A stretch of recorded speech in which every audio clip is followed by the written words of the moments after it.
What's going on, everybody? Paddle and Fin has got a meetup going down October 16th through 18th at Eastport Marina and Resort in Alpine, Tennessee, which falls right on Dale Hollow. What we're going to be doing is just hanging out, fishing.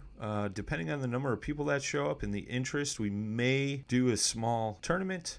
We will have some stuff to give away. Saturday evening, we're going to do a hangout and a little barbecue action. We'll have food for everybody. If you're looking for lodging, you could stay right at the resort. It's $50 per person per night. And what you get is your own personal bedroom on a houseboat, luxury houseboat, courtesy Eastport Marina. That's a special price they gave us to lend to our listeners. If you want more info on the resort, you can go to eastport.info and their website will pop up there. You'll see all the houseboats and things like that. A majority of our hosts are going to be there, and we would love to spend some time on the water with you. This segment is brought to you by JigMasters Jigs. When in doubt, get the jig out. Go to JigMasters.com and use promo code PNF20 and save 20% off your next jig order today. Welcome to the Bass Kayak and Beer segment on the Paddle and Fin Network. It's your host Armando Solan, and on this segment we kick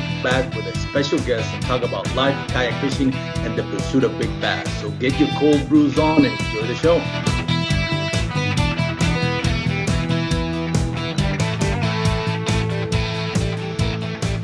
Welcome once again, guys, to the Bass Kayak and Beer segment. Today I got the big boss. The big boss. He hates it when I call it the big boss, but let me tell you something. You see the OG show, you think it's all fun and game. This is like Ellen DeGeneres backstage, man. It's the obscenity that's been thrown your way by your boss here. You know, the verbal abuse that we get, not to mention the sexual harassments. I mean, don't get me started on that. Anyways, we got the big boss today, Mr. Brian Schiller from the OG show. Wow. What's up, man? How you doing? I'm doing good. How about you? Pretty good, man. I just brought you in because my guest canceled, so I was like, man, what the heck? Let's just bring Brian in. Nobody else. Nobody else wanted to come on the show. Ouch. Nah, I'm kidding, man. How's everything? Good, man. How about yourself? Pretty good, man. Pretty good. I have no idea what we're going to be talking about today. We're going to wing it. It's kind of the last minute. I am serious. My guest was a little bit sick, so we couldn't make it today. But I'm excited to have my next guest probably next week. But anyways, man, glad to have you here, man. Yeah. It's a long time we haven't recorded together. Yeah, it's been a while, man. I don't think we've recorded together since you came over to Paddle and Fin, right? No, I did a little cameo when Chad Hoover's connection wasn't working. Yeah. That was yeah. Still remember. I always remember that. That kind of got awkward when you said, we got to. Once he was able to connect, he's like, "Well, we got a bigger name here. You have to go." And I'm like, "Yeah, a lot bigger." And he took it as a fat joke, and I was like, I had to text back Chad. It was like, Mr. Hoover, I did not mean to come out as a fat joke, but he was all cool about it. Yeah, no, he's a good dude. Still hasn't got his connection situation situated, I guess, because he hasn't been on the show yet. So whatever. Yeah, and he went through the whole COVID thing. I think not him and his wife Christy. Oh, they had it. Yeah, he made an announcement. I mean, if I remember correctly, yeah, his wife had it. He got checked out, confirmed. Christy, and then he got sick, and he said, like, there's no point in me getting tested. By then, it's just feeling statistics. Like, yeah, right. She had it, so therefore, I'm feeling sick. So let's assume I have it since he was sick already. So, but it looks like he's feeling all right, man. Looks like he's back together. So, Doodoo had it too. Dustin Nichols, man. Yeah. I know a couple people that have gotten it and gotten over it, nothing too serious, but crazy times, man. Hopefully we can get back to normal here sooner than later. Yep. Looks like it's going to be a while before we get back to whatever the new normal is going to be. But hey, at least things are kind of moving forward, right? We got all of our trail, the big three back on schedule. Hobie, BOS. We got Bassmasters Kayak Series. We got KBF, Yep. KBBT. I shouldn't say the big three, but yeah, the big three. But also KBBT is always, Yeah. it's growing, and also the KFL, which Greg Nosar is going to be recording. If you haven't missed that show, if you missed that show, I'm sorry.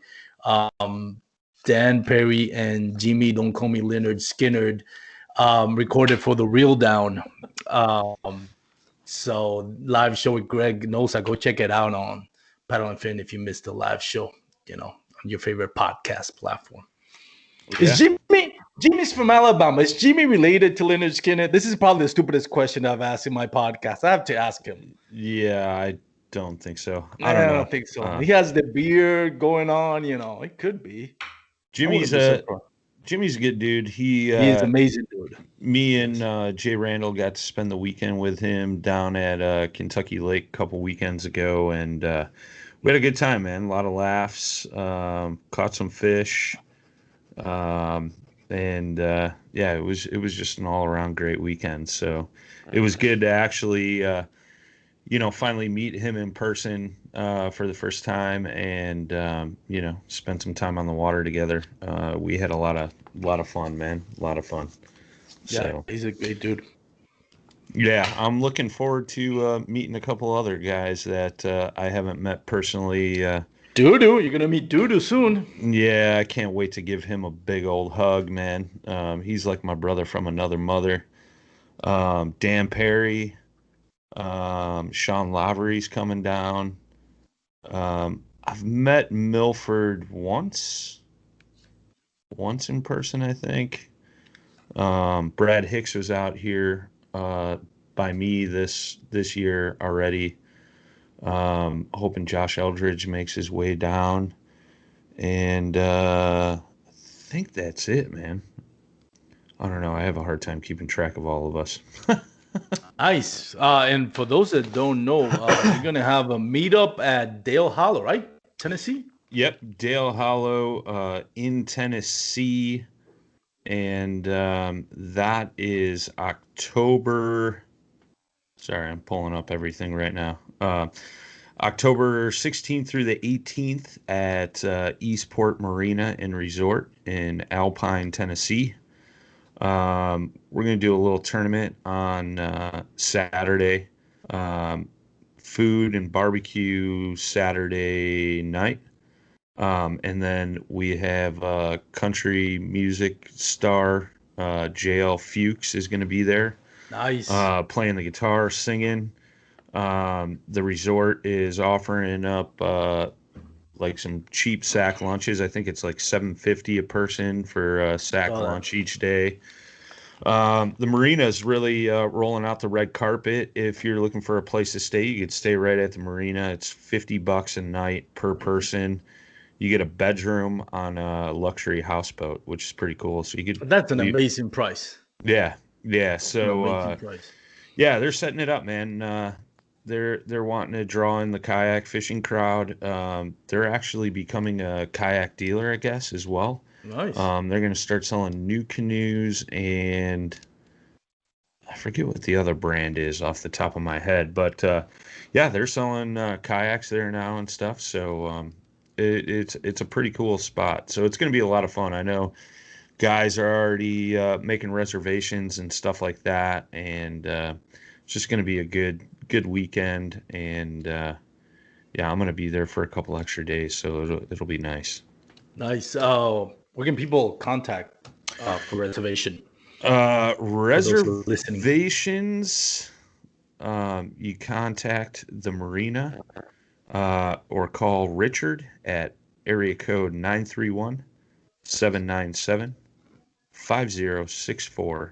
Mention Paddle and Fin, and they will get you set up. I know all the hosts and stuff will be under one roof in a big cabin that they're giving us, and the listeners and stuff can all get together in the houseboats and stuff, which is kind of cool. When I heard he was doing that because he was rented out of cabins, I was kind of like, man, I want to be on a houseboat. That's kind of cool. Yeah. You know what I mean? But for those guys, I mean, it'd be nice for them. They could just tie off their kayaks to the houseboat, leave their kayaks in the water ready to go. So they just roll out of bed and jump in the boat in the morning and roll out.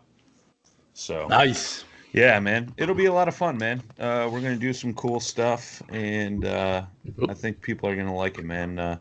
You know, I know we wanted to do a bunch of meetups this year, but unfortunately with COVID and everything like that, that all got put on hold.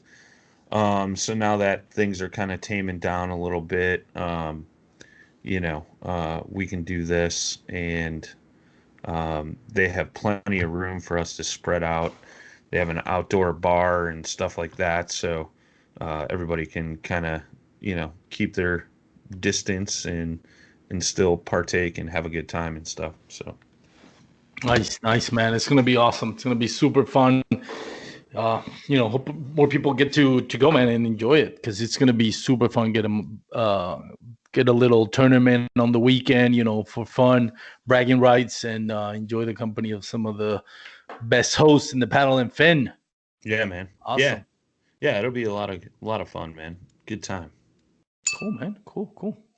So, what's new, man? What can you tell us about paddle and fin? I know there's some stuff coming that needs to be wait before announcement, but what stuff can we tell our listeners to expect in the future that we're okay with talking about now? You're talking to the wrong dude, because I don't like giving anything up. No. I don't know.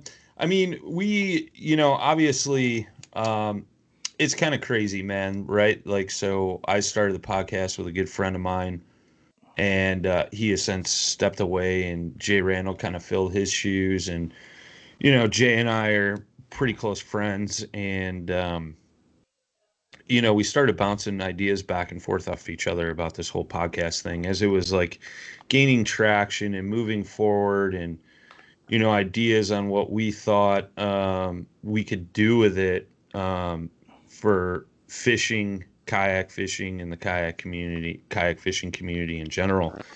And it's really given everyone a platform, you know what I mean, to really spotlight all the various different anglers, companies, tournament trails, tournament clubs, like you name it, like anything kayak fishing related. Like, and that's the thing, like you look at it, there are some other podcasts and live shows and stuff like that that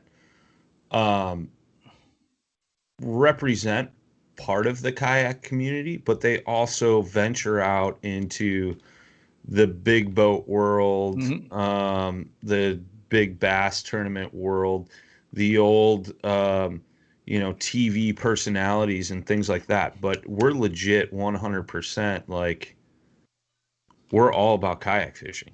Yeah. And we're doing it at a higher rate, right? Like 7 days a week, we have a new episode going up. We have some days where like those segments flip flop every other week, things like that.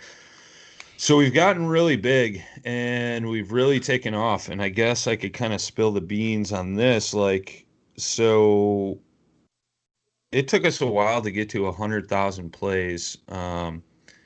And we've seen a lot of growth this year. And I think we hit 100K right at April 1st. And we will be at 200K by tomorrow, which is Tuesday, so the day before this airs. So it's kind of crazy, right? So now we start talking amongst all of us, and, you know, we're going to start restructuring some things, doing more things, expanding into some other things in the kayak fishing realm. And it's all good, positive stuff, you know. It's like we've kind of been flying by the seat of our pants. Now we're really hunkering down and putting game plans together, looking forward to the future, and what's the next step, right? Like what do we do that's, you know, we've already grown this huge platform, so now what's the best ways to utilize it and take it in some other directions?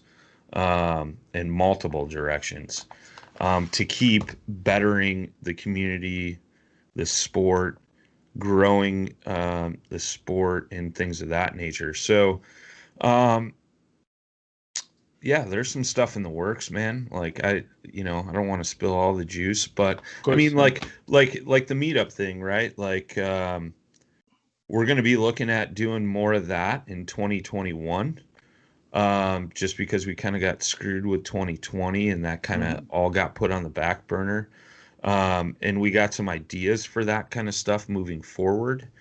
Um, we're talking about getting, we got some guys on our crew that are very creative. Um, talking about getting some new swag put together that'll be available to everybody else. Um, we got a new revamp coming to the website. That'll all be Yeah. done. Like, I'm really hoping like we get all this stuff nailed down by January 1st. So we're going full steam ahead into 2021. Yeah. Um, so it'll be interesting, man. I think a lot of people are going to like what we have put together. I will say we'll have a really big announcement coming out, right. We're hoping on November 1st. Maybe plus or minus a couple of days. Um, but it's going to be big, and I think people are going to get excited about it, especially with what we're talking about doing. I just can't spill the beans on that because we're still in the works, ironing out some fine details and things of that nature. But it's going to be cool, and I think a lot of people are going to dig it, and I think it's going to set the standard for some things, and Nice. really raise the bar on some other things that already exist. So it'll be really cool, man. You know, obviously we couldn't do this stuff without the support of everybody listening, right? And Yep. that's one thing, like, I always try to keep myself and stay humbled by that. Like, I've always said I'm just some guy that gets behind a microphone and just rambles about kayak fishing just because I love it, and I'm interested in learning more and more and more about it. But um, you know, when we recorded the first episode on Paddle and Fin, we had no intentions that anybody would listen to it. We figured at least it could be a timeline of our adventure into the kayak fishing world and Mhm. through it and stuff like that. And slowly but surely, it's really exploded. And I still talk to my buddy that started the podcast with the Godfather, and he's just like, dude, I can't believe what you have done. Like, and I'm like, well, it's not just me. You know what I mean? And that's the thing too. That goes back to, like, you're calling me big boss man at the beginning. Like, I don't look at it like that, and I know a lot of you guys, no, I don't at it like that. I think we're like a family, and you know, I always value everybody's opinion. It's not just me pulling the strings behind the scene. I'm not the guy behind the curtain in the Wizard of Oz. It's a group effort. You know what I mean? Um, and if it wasn't a group effort, I don't think we would be where we are today. You know what I mean? I'm very humbled by the fact that, like, I try to do way too much and I just can't do it all.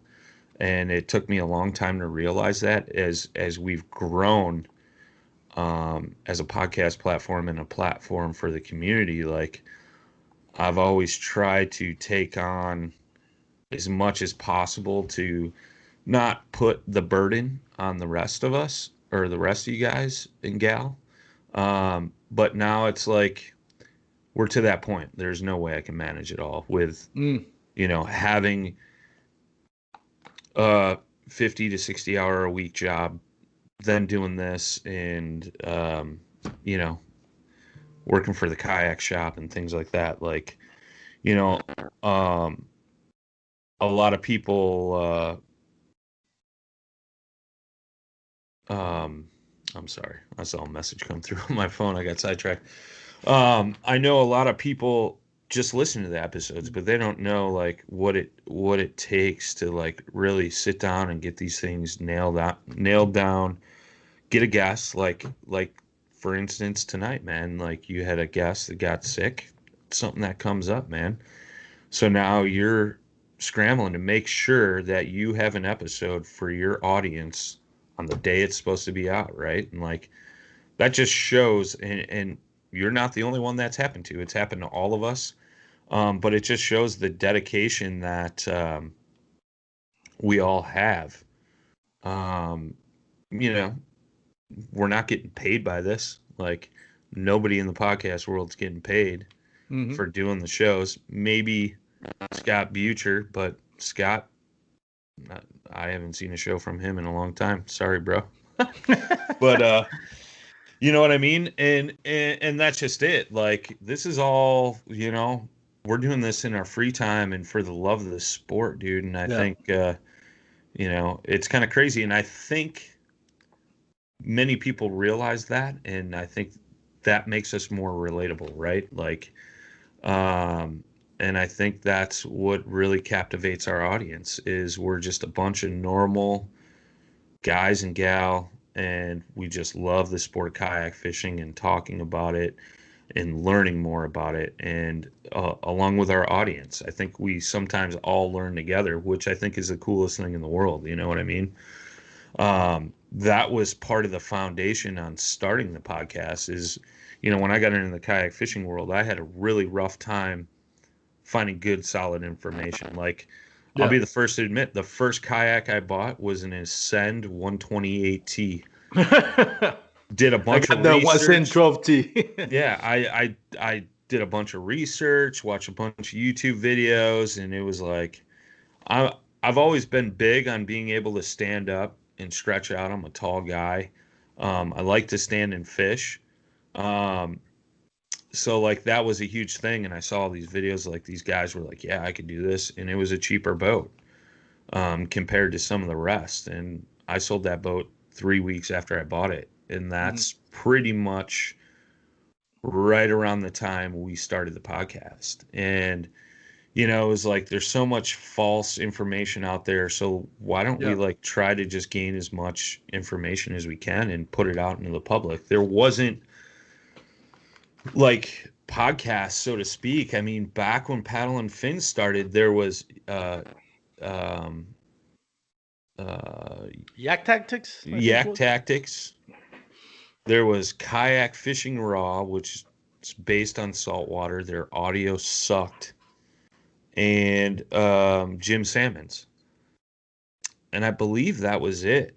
And, you know, we came around and we were like, all right, well, whatever. And, you know, at that time, we felt like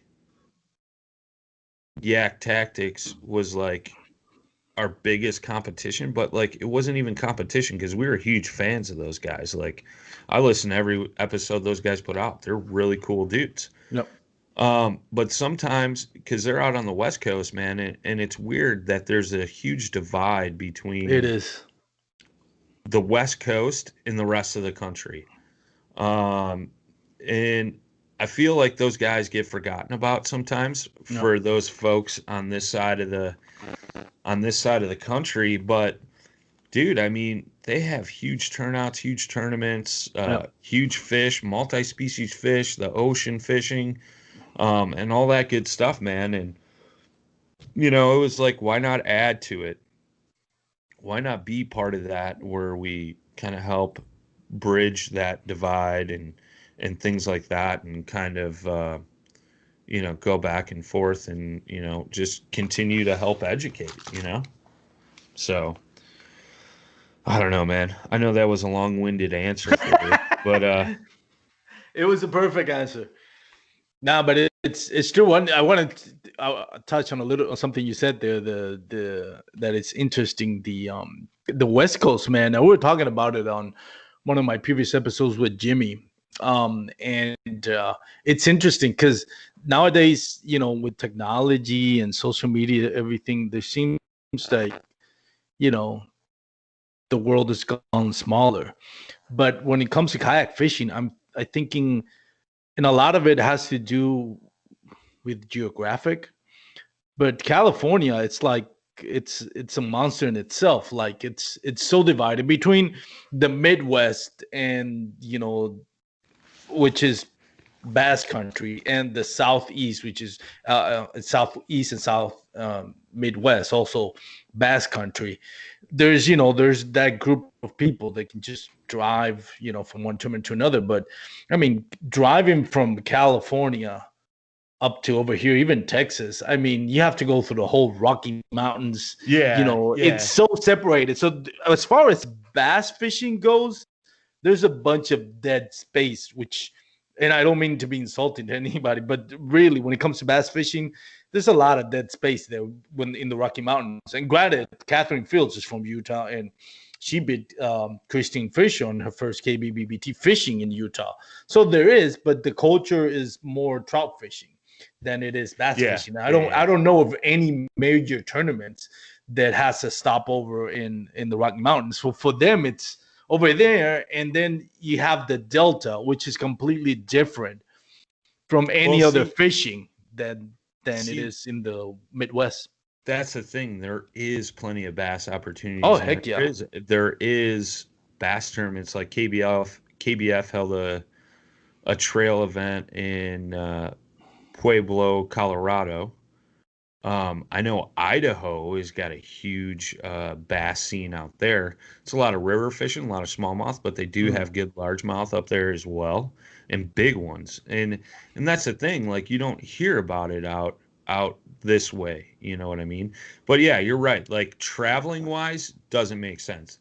No. But I think it's just like it's almost like that whole West Coast kind of separates themselves from the rest. Yeah. And I don't know if it's that they feel left out because of that travel divide, or if it's something else along that nature. But it just, I don't know, man. There's so many good sticks out in Cali, man. Heck yeah. I think that's one thing, like, looking forward, like, we got to do more of is trying to highlight those guys. Yep. And it's interesting because the tournament over there is like any tournament in California. Look at the top 10 list. Guarantee you 9 out of 10, maybe 10 out of 10, it's going to be all local anglers. Hobie BOS, top 3. I think even the top 10 were just California guys. Then Bassmaster, I think, is the one Russ Snyder won. And he is originally from California, although, he's in Indiana now, but still he's California born, and he did fishing guides in California. So he's basically Californian. That was the top 11 were all California guys. So it's interesting because it's only a tournament over there. If you're not from California, there's a good chance you're not going to win. Cody, which finishes in the top 3 on every event, finished, I think, 10th in the Hobie BOS event in California, which is like, seriously? Like, you would think, Cody, I think he finished 10th or 11th, something like that. So it's a different monster, man. Very different. Very different. Yeah, but for great sure. anglers out there. Awesome. So, kind of want to switch things up a little bit here because I don't, we're going to have some fun here. So we're going to put Mr.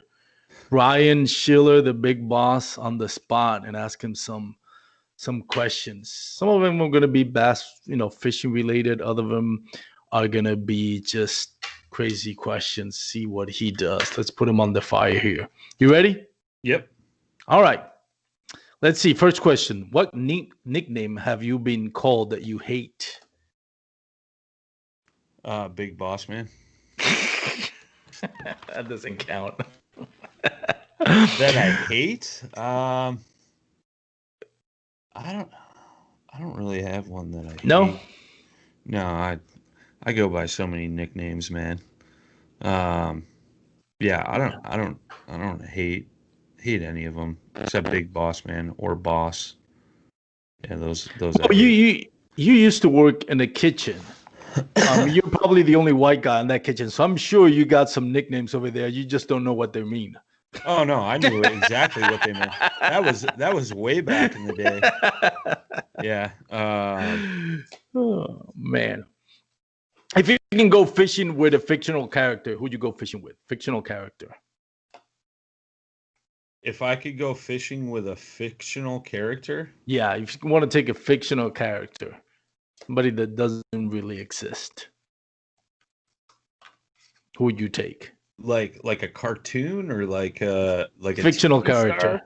Yeah, it could be. Yeah, just a fictional character. Um. Could be a cartoon.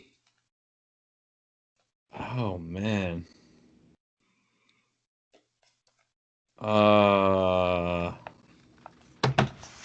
That's a good question. Let me come back to that. Let me think Let me about come that. back. I got the perfect one for that, but okay, well, I'll let you later on. Well, what's yours? What's yours? What's yours? Me. Jessica Rabbit. Who else? Oh, yeah. Look at you. Your mind's in the gutter, bro. See where you're going with that. Hey, I didn't. It's fishing. I said it's going kayak fishing. Okay. Nothing wrong. Okay. So you ready for that? Or No, you want me to not go ready. on? Yeah. Keep going. Okay. Keep going. Okay. Let's see. Okay. Famous person that passed away. You would take kayak fishing with you. Would you take? Somebody's no longer with us. Famous person. They got to be famous. Yeah, kind of, because everybody brings on the show says they're, which I mean I understand, their grandpa or their dad or but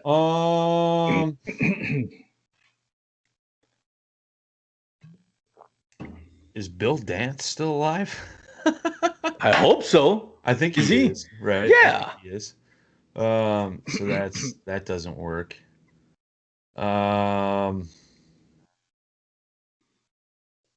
Man, I don't know. You stumped me on this. This. I'm gonna say controversially, I'm gonna say Hitler, because maybe if we take him out fishing, it could probably turn a page on a lot of things that would never have happened. Because that guy needed to go kayak fishing for real. Who's that? Be a lot better mood. Hitler. Oh God. He'd be in a lot better mood if you take him kayak fishing. What do you think? I don't know. That dude had some serious problems, bro. I don't even know how we got there. Oh, I'm just trying to think something that'll change the world, But okay, what's the grossest thing you've ever seen someone do in public? The grossest thing I've ever seen somebody do in public? Yes. Oh man. I mean, I just saw a brawl the other morning at the gas station, but that wasn't gross. That was fun. So what? A brawl. Some. Oh man. Two dudes. You saw that? No, I was pumping gas. It was 7:00 in the morning. Like, I don't know. It's a whole nother story. And they got into it? Like just this fight and everything? Like, yeah. Oh yeah. And you didn't record it. You didn't do the whole social media thing where everybody just grabs their phone and record it. It's not on World Star. Sorry. Oh man. Yeah, I know I suck. Probably, dude. Like, I've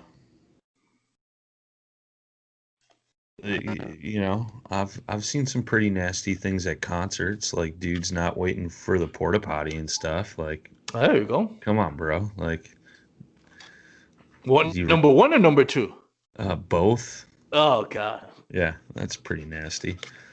You remember that? I think I haven't seen it live. I saw it on video.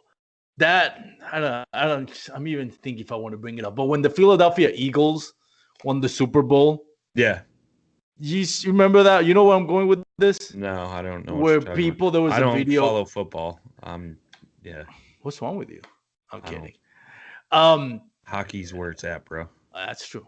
Shout out to the Dallas Stars, man. I live break. Yes, that's the grossest thing I've ever seen anybody do. Dallas Stars, man. I moved to Texas. I'm not a fan. I can't annihilate my own Texas fan base, but I'm not a fan of the Cowboys just because I wasn't born or the Mav, because I wasn't born in Texas. I moved here 10 years ago. But since I didn't know hockey until I moved to the United States, I said, you know what? I'll pick the Dallas Stars. I'm going to be a fan of them. So, what's the biggest sport in Puerto Rico? Soccer? You know what? No. Cricket? I should be offended by that stupid question. What? Cricket? We're not an English colony. We don't we don't drive on the left side of the street. It's like, that's so insulting. Pickleball? Baseball and boxing. Oh, yeah. Well, actually, okay. Yeah, that makes sense. Soccer is making a huge but baseball is super huge down there. And boxing it's dying. It's because a lot of good pitchers came out of Puerto Rico, right? Not really, no. You're talking about Dominicans. A lot of great pitchers came out from the Dominican Republic, which is like Pedro Martinez and a whole bunch of others. We've gotten a lot of like infielders and catchers. You know, we get a lot of those in Puerto Rico, but it's surprisingly because winter ball in Puerto Rico, when we had winter ball in Puerto Rico, even Johnny Bench would go to Puerto Rico to play winter ball. In its golden days, we had Roberto Clemente, Johnny Bench. We had some great guys. It was fun to go watch the games, but now I think we still have winter ball, but I think soccer is kind of like growing. I'm not gonna say I'm not gonna say it's taken over yet, but it is growing by leaps and bounds every year. So yeah. But yeah. So anyways, that there was a video went viral of people eating other people or their own crap in the streets of Philadelphia. All right, I'm done. No, that's gross. Move on. It's pretty bad. I'm almost sorry I said it. Okay. What's your this can't be happening moment on the water fishing? My what? This cannot be happening to me on the water fishing while you were fishing. Like a moment? Yeah, that you like. Yeah, like a snake slithering through the water, almost jumping in my boat. Yeah, no. Not. Yep.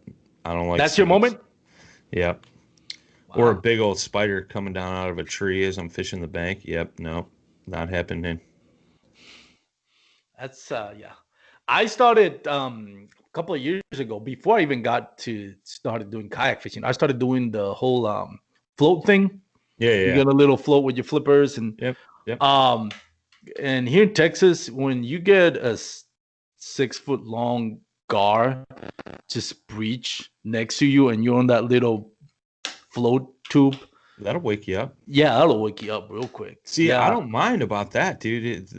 I know it's not gonna kill me, but it still is like that thing is bigger than I am, and it has a mouthful of razor sharp teeth, and I'm on a little. My friend used to say, I have a friend that used to say, you know, when you tell him, well, don't worry, they don't attack. He says, what if he forgot he doesn't attack? What if he forgot he doesn't eat humans? Yeah. I'm like, well, that's a good way to put it. But yeah, that'll woke me up. Yeah. All right. So yeah, snake. What type of snake? If you remember, was it like a venomous snake? I don't know. I've had it happen a couple times. I don't like it. A couple of times. Yeah. I've had it come close, but not trying to get on the kayak. Every time I see those videos or pictures on Instagram, it's like, how the heck did a venomous snake decide to get on your kayak? And yeah, I don't know. I don't like seeing them slithering through the water, getting close to me. All right. I don't blame you. Usually when they're on the water, I'm almost assuming they're venomous. So yeah, right. Okay. Have you ever had a weird Uber experience? I got a funny Uber experience. Okay, go ahead. That'll work. So I was out in Vegas with a friend of mine. I like to go out there. I got timeshare out there, and we were out there. It was a guy's trip. We like to play a lot of poker. We were at, I think we were leaving Bally's, and we got an Uber, and timeshare's like, it's on Las Vegas Boulevard, but like off of the strip portion, like down by the airport. So it's like a 15, 20-minute ride, and we get into an Uber, and my buddy Thomas is a goofy guy. He's a chatterbox. He likes talking to anybody and everybody, but he also likes being a goofball. So we're in the backseat of this Uber, and the driver was probably like, I would say Indian, or from India, somewhere in that area, Middle East. Didn't speak like very good English, and uh, so my buddy Thomas starts asking the guy if he's ever heard of Grinder, which for those that don't know is like a gay dating app. I don't suggest you go look at it. I heard You from heard. him I that love it when you say it's that. pretty Well, I've heard. gross because I've never seen it, and I'm like, dude, what the hell are you Uh-huh. talking about? Uh-huh. So he convinced this guy to check out Grinder, that it was the newest and best thing next to Google, and went on for 15 minutes telling this guy how great Grinder was and how he needs to check it out. So I'm sure the guy dropped this off, pulled over, and went to check out Grinder and realized it was like a gay dating site or something along those lines. And yeah, it was pretty funny. There was other things that were said in there that I probably can't repeat on the podcast because we like to keep it clean, but it was very humorous, very humorous. And I'm sorry, Mr. Uber driver, that my buddy's a jerk. So there we go. Oh man, that yeah. I didn't know about the whole Grinder app thing and I haven't seen it, but until you guys were joking about it on the chat, on the host chat, and I'm like, what the heck is Yeah. Grinder? No, it wasn't that. It was on that show. Jay Rondo's gonna kill me, but that show with what Mike was his- McKinstry. Mike. Oh my god! Mike. I was coming back from the lake. Yeah. I was pre-fishing Lake Granbury in Texas, a tournament, and you and I talked. You actually talked me out of the ledge because I was having a horrible day. Right. A horrible day. And on my way back, after I hung up with you, I started listening to that podcast. I could not stop laughing. If you haven't seen it, if you haven't listened to it, go check it out. It's the OG show with what's Mike the title of it? McKinstry. With Mike Just McKinstry. Yeah, and it's also like the live show is also on the Facebook page, and Jay's face got my bright God. red, so it was pretty funny. I felt sorry for Jay. Jay, don't kill me for bringing that up. But I mean, we need the followers, we need the listeners. So thank you for doing your part, Jay. Yeah. Oh, that was funny. Oh yes, it was. Okay, so when you were a kid, what do you have any posters of any famous athletes or Michael Jordan. Michael Jordan? Everybody yeah. had a poster of Michael Jordan. I was huge into basketball. I'm a tall guy. I played basketball through middle school till I found a skateboard and a snowboard, and then that all went downhill. Literally. Yeah, pretty much. Yeah. Down a ramp, one of the two. Michael Jordan. Yeah, it was pretty much Michael Jordan and a lot of. I used to have. Oh man, what was it? Upper Deck was the players' cards. Yep. I had a poster that my dad had bought me, and it was from, I think it was like the 92-93 championship. And it had all the Upper Deck gold cards of all the players. Oh, yeah. And Jordan's was in the middle, and then there was like a basketball. So like, but I also had posters of him up on the walls. And then I had a lot of like, as I got older, a lot of snowboarding and skateboarding images and stuff that I would rip out of Thrasher magazine or Trans World Skateboarding or snowboarding, and I'd like tape them up on the wall. Who's your favorite snowboarder? Dude, I mean, I don't even know. I don't even remember. I got into snowboarding. It's funny because from Puerto Rico, we don't have snowboarding there, but I got into snowboarding because I met some friends they're from Colorado, and I that was 20 years ago. And I went snowboarding in Colorado once. I've gone back to Colorado every year. Oh, nice. I love it. Have you gone to Colorado snowboarding? Oh yeah. Oh my God, that is amazing. Yeah.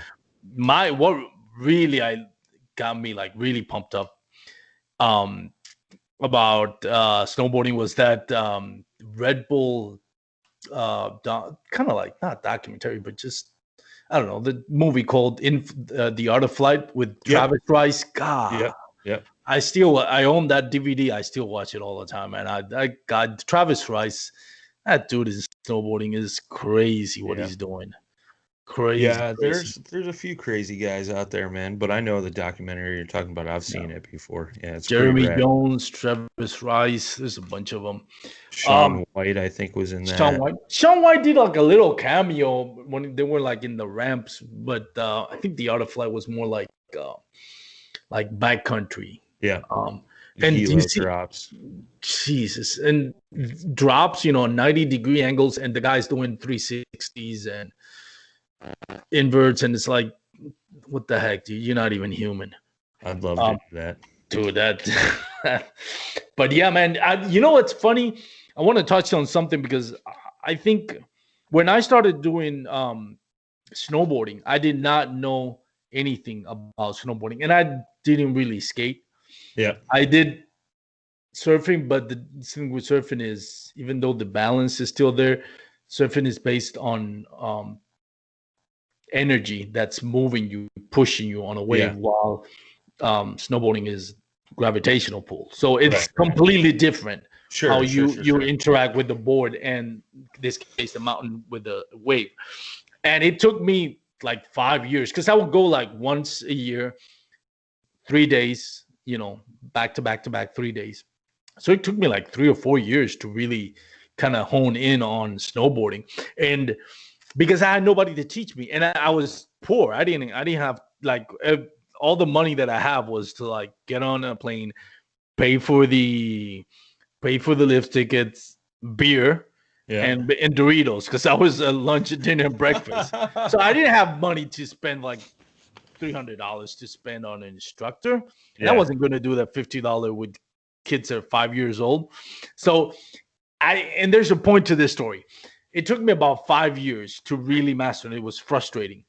But I apply that to kayak fishing in the sense that we see these hammers like Russ Snyder, Cody Milton, Jody Quinn, and a lot of them are from this culture and form this clique groups. Like I've talked to Cody Milton, and before I had him on my show on the pre-show conversation, I told him, you got a rivalry going with Russ Snyder. Who's the best? Go back and forth. Is there a rivalry between you guys? It's like, no, man, we talk every day. So there's this camaraderie, this clique group, and I don't mind. I'm not saying that in the meaning way, but this group of people that constantly sharing their knowledge and they're from different parts. Russ Snyder being from LA, Cody Milton being from Arkansas, Jody Quinn, I don't know where's Jody Quinn from. I can't remember. West Virginia. So they're sharing all this knowledge while we out here watching YouTube, because my background, I didn't know about my first bass was 4 years ago. My first kayak fishing bass was 3 years ago. Right. So it's one of those things where it's like, it's frustrating when you go to a tournament. This is my first year doing tournaments, and I see these guys just like, it comes so natural to them. And I have to remind myself, this is the same as me snowboarding, because I had to learn by myself. For me, kayak fishing, I'm gonna have to learn by myself too. There's YouTube, there's my favorite one, Fluke Master Gene Jensen. Whenever I need to work on that technique, that's the first video I want to watch, and that does help out a lot. But the reality is, it's time on the water. You only have like weekends to spend time on the water. You have other responsibilities. It's frustrating, and I say this to all those people that are starting to get in kayak fishing. If you're not already from a bass fishing culture, or a fishing culture in general, like myself, it's gonna take time for you to figure out to the level where you're like enjoying it most of the time, right? Where you're not skunking 3 out of 5 days you go out fishing on where you're catching a limit more than you are skunking. That takes time. Even when you watch videos, unless you can find somebody, a local hammer that is great at kayak fishing, and you can go fishing with them, it's gonna take time, man. And that's, I see people sometimes quit and say, "Oh, it's too boring," or "I like fishing, but it's just I can't catch anything." It takes time. It takes a lot of time to master that, more than any other sports, I think. Cool, man. I agree. How long did it take you to learn kayak? Do you came from that background of you were fishing since you were little for bass fishing? Yeah. So kayak fishing came to you naturally? Yeah, pretty much. I mean, I had, in my youth, I had a 15-foot canoe. I used to fish out of solo and with a friend, and I'd take my girlfriend paddling around the lake for a nice romantic stroll on the water. But I used to stand and fish out of that thing. So I mean, the kayak thing was supernatural. It wasn't anything. I mean, there was definitely a little bit of a learning curve, like especially when it came to tournaments and measuring your fish and catch, photo, release, all that stuff. But like for the actual fishing aspect, it was no big thing for me. Cool, man. Yeah, lucky you. Yeah. What I meant to ask you, what poster did you have of Michael Jordan? Which one? I want to see if this is the same one I had. I think it was one of him dunking. The picture was from above the rim, and he's just looking at the rim and dunking. Is that the one? No, I think it was a little further back, and I think it was one of those ones where he it almost jumped from by the free throw line, and he was there. That's the classic one. Of those. Yeah. I think the title of that poster was Above the Rim. It was just a picture of him backcourt camera, just I know what you're talking about. That's the one that most of my friends had. Tongue hanging out, all that good stuff. Yeah. Awesome. Bulls were your favorite team, I'm assuming? Oh yeah, dude. I'm from Chicago, man. I know, but you don't like the Bears, you don't like the Cubs, you don't like the White Sox. I didn't say I didn't like the Cubs. You didn't, but you don't follow them, right? You don't like baseball in general. I used to. I used to go to Cubs games all the time. And you watch them when they're the lovable losers, but you don't watch them now when they're actually, well, for the most part, good. Yeah, dude. Now they're good, so I don't watch them. What's the point? Who's your favorite? It's just like the Blackhawks, man. I used to be huge fans of the Blackhawks, and then until they won, until those knuckleheads started just butchering our team. Well, I used to have season tickets to their minor league team, which is the stadium's 20, 25 minutes from my house. So I used to have season tickets, and I'd watch the game. So I'd see all the young kids coming up through the organization, making their way to the Hawks. And a lot of those kids had a lot of potential, and then they just started selling them off and, making some bonehead moves. So I was just like, I'm done with you clowns. Go Cats. Like socks, like the soccer, same thing that they, well, anyways. Never mind. Moving on. So who's your favorite Chicago Cubs player? Probably Moises Alou. Moises Alou? Really? Yeah. Lou. Really? Moises Alou. Don't get me wrong. He was great, but he was hardly a Chicago Cub. He was only there for a few years. More famous for having Steve Bartman rob him from a third out. Yeah, that's true. I don't want to bring them. That dude's gonna end up on the bottom of Lake Michigan someday. Does he live? No, he lives in Florida now, right? Steve Bartman. Yeah, he moved out of Chicago, man. He couldn't handle it. People wanted to kill that dude. I'll give him props for not he could have made money. Could have said, hey, you know what? If I'm hated, I might as well make money. Do cameo appearances here and there. He could have cashed in on that fame like a lot of people do, but he didn't. So I give him props. I think we should pardon him already. We haven't. No. My favorite Cubs was Andre Dawson. That's when I started watching the Cubs. Oh yeah, dude. Ryan Sandberg. Ryan Sandberg, the Hawk, the Penguin at third base. Sean Dawson came after the Penguin, but he was our shortstop. Lee was our flamethrower. What was his first name? I forgot. Forgot. Leo. Anyways, the closer. I know who you're talking about. Yeah. Durham, the first baseman with the chains, gold chains. I love him too. Oh, Poppy. We had a bunch of good players back then. That was 84. We got swept. We got swept by the Padres? Anyways. Yeah, something like that. Okay, final questions. If humans came with a warning label, what would your warning label be? Go ahead. All humans are dumb. That's your warning label? Yeah, be cautious. All Prone. No, I'm just kidding. To get moody. I'm just kidding. No. A warning label? Like, I don't know. Because all humans are different, you know? Like, we all have different personalities. What would be yours? My warning label? Yeah. Don't feed the animal. All right. Don't feed the animal inside. Yeah. Okay, so did you figure out who's gonna be your fictional character you're gonna take fishing with you? I don't know. Jesus. I suck, man. Sorry, bro. G.I. Joe. G.I. Joe, there you go. We'll take G.I. Joe. Were you a fan of G.I. Joe's growing up? Oh, yeah, dude. Every Saturday morning. Cartoons. That was your favorite cartoon? That was one of them. What was the other ones? I don't know. What was there? Tom and Jerry. Yeah, I hated Tom and Jerry. Was good. All the Looney Tunes stuff. You know, kids nowadays don't even know what that crap is. Dude, Looney Tunes was hilarious. Mighty Mouse, dude. Mighty Mouse. Man.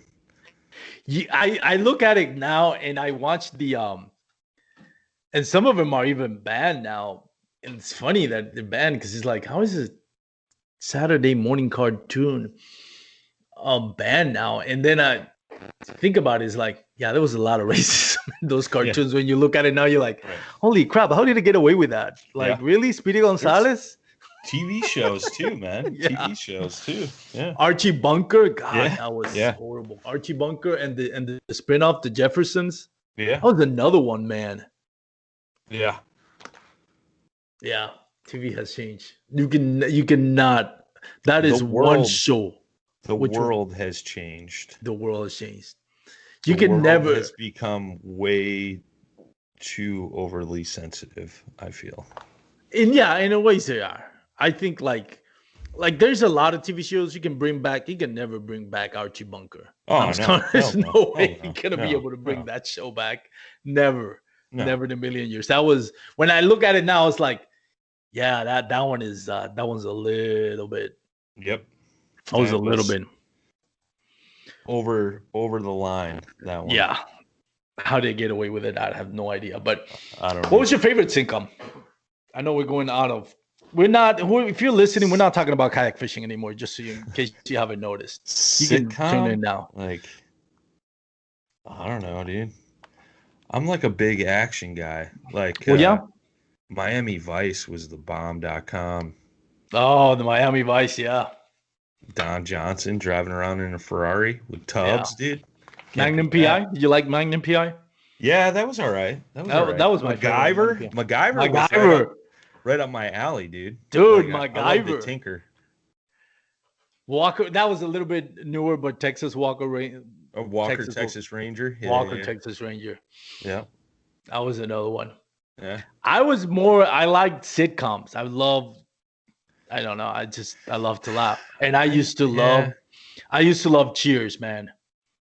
Yeah, that was my favorite one. Much. No, I love them, man. I mean, I watched a few episodes, but that wasn't my thing. That wasn't my jam. Miami Vice, that was a cool one. Yeah. Favorite movie growing up? Favorite movie in general doesn't mean growing up. Whatever. Yeah, that's hard, man. You're not a big movie buff? Like now, like the whole John Wick series. Like, that's a good one. Like the Fast and Furious series. There was a couple in there that were lame. Like I said, I'm a big action guy. Um, yeah, I don't know, man. I had a lot of different movies I'd watch as a kid. But see, that's the thing. Like, I don't watch very many new movies. Like, I still watch movies from like the 90s, Oh yeah. late 80s. Like, that's just, I'm stuck there, you know? I personally, I love, you can get me talking about movies. I can do a whole, if I wouldn't do a podcast about kayak fishing, I'd probably do a podcast about movies. I love talking about movies and acting and all that stuff. I don't go to the movies, man. I Ever. don't go to, I think, by the way, I think movie theaters are gonna be like phones at your house. Yeah. I think they're gonna be gone in a few years. It's all going to streaming. Yeah, it's all going to streaming. There would, first of all, there was the shootings that would happen in movie theaters. Right. That took for a while. A lot of people stopped going to movies. Then they came back. Now the whole COVID-19, there's a lot of companies that are saying, you know what, we can just do streaming and charge for it. Well, yeah. I mean, there was some movies that were already in the can and ready to go, and you know, movie theaters closed down, so now they're just putting it out on Amazon and various other streaming platforms, you know, so they can at least try to make some money back. So it sucks, but what are you going to do? Yep. It is. Everything, it's crazy how things have changed. One of the things that I think is going to be gone, cable TV eventually is going to be substituted by streaming if it hasn't already happened. I remember when you used to get like cable, when you used to get internet, like the companies would try to like tell you, well, subscribe to our TV channels. Now they don't even bother you with telling you to subscribe to other cable TV channels. They're like, yeah, just do the streaming because we're about to close this down anyways. Well, cable TV got just so ridiculously expensive, and now you could stream exactly what you want when you want and not have to worry about the commercials. I mean, there are a couple like streaming platforms like YouTube or what's that other one? I think it's like Vudu, and other things where like you could watch movies for free, but you got to see a commercial like at the beginning or the end, sometimes in the middle. But like, you know, I haven't had cable TV since 2017. We have all streaming, you know, here at the house. So, you know, we got Netflix, Amazon. My wife just got Hulu, and we got that Vudu. The only thing that sucks is I can't watch sports. Yeah, that's the only thing. Once in a while, there is an app. I forget what it is. I'll order the hockey season so I can watch. Yeah. And it's like $10 a month, you know? So, but I don't know. Plus, I think a lot of sports now, there's a lot of bunch of like apps you can download on your phone. It's kind of bootleg live sports. Now it's going to be like 30 or 60 seconds behind the actual live, but there's a bunch of them. They're like, you know, just turn off the notifications so you won't get the results before you've won. But that to me is like, right now, the only reason why I watch TV is just sports. If I'm not watching the sport, very rarely am I gonna sit down and watch a TV unless it's a really good movie. Yeah, I might watch TV 45 minutes or so before I go to bed. It depends how fast I fall asleep. Like I'm always doing something, working, whether it be my actual job, the podcast, working on the kayak fishing stuff in the garage, working on a wood project in the garage, whatever. And the only time I watch TV is when I lay down and get ready to go to bed. And it's just something I fall asleep to because that's something I've done for years. Yeah, that's my wife does the same. I can't do it. I just can't do it. My wife does the same thing. She'll watch TV and then boom, fall asleep. Yeah. Then I have to go down and turn the TV off. But it's funny. It's part of growing up. Like I've never been able to do that. Never been able to like watch TV and just fall asleep. All right, man. Well, Brian, thank you for filling in. I appreciate it. Yeah, no problem, man. No problem. We already been talking for an hour. It was fun to switch it up and talk some different stuff. I think sometimes we get stale with all the kayak fishing subjects. So give something different to fans. That, and I think it kind of like gives listeners a little background into who we are and are passed and stuff like that. So that's cool. I like it, man. It was fun. Yeah, right. Thanks. We got to do it more often. So, anyways, if you made it this far into the podcast, we appreciate it. This has been the Bass Kayak and Beer segment on Paddle and Fin Network. Remember, you can check us out, Douglas Rods, official sponsor for my segment. It's out DouglasOutdoors.com to find out about their amazing rods, top of the line rods, tournament angler rods. DouglasOutdoors.com. You can find their nearest authorized sealer. Now, if you don't have an authorized sealer near you, you can get them online too. There's your question. What's your favorite Douglas rod? Oh, I forgot the name of it. Or at least the model number. I love throwing chatterbaits. My favorite one is 724F. Yeah, I think so. It is. Let me look. I have to go Matrix. X Matrix all the way. I recently started using the LRS, and I love that one too. Casting or spinning? Spinning. It's a great rod. Yeah. I got two. I got one casting, one spinning. Both are 7.24s. The mine that I use for chatterbaits is the 7.6 medium, moderate action. Okay. Foam. Right on. It is. I love it. I don't have. I love it. It's a medium heavy, actually, not medium. Yeah. It's great for it's great for chatterbaits and crankbaits. I love it on chatterbaits. And I know I already said goodbye, but if you're still listening, do yourself a favor. I'm one of those guys that when I started, and I'm going to do an episode like this, I promise, that when I started fishing, I thought, okay, a reel has these trillion components. Right. And I thought to myself, that's the most important thing. A rod is just a piece of stick. This was my mentality. So when I was going to buy, complete opposite.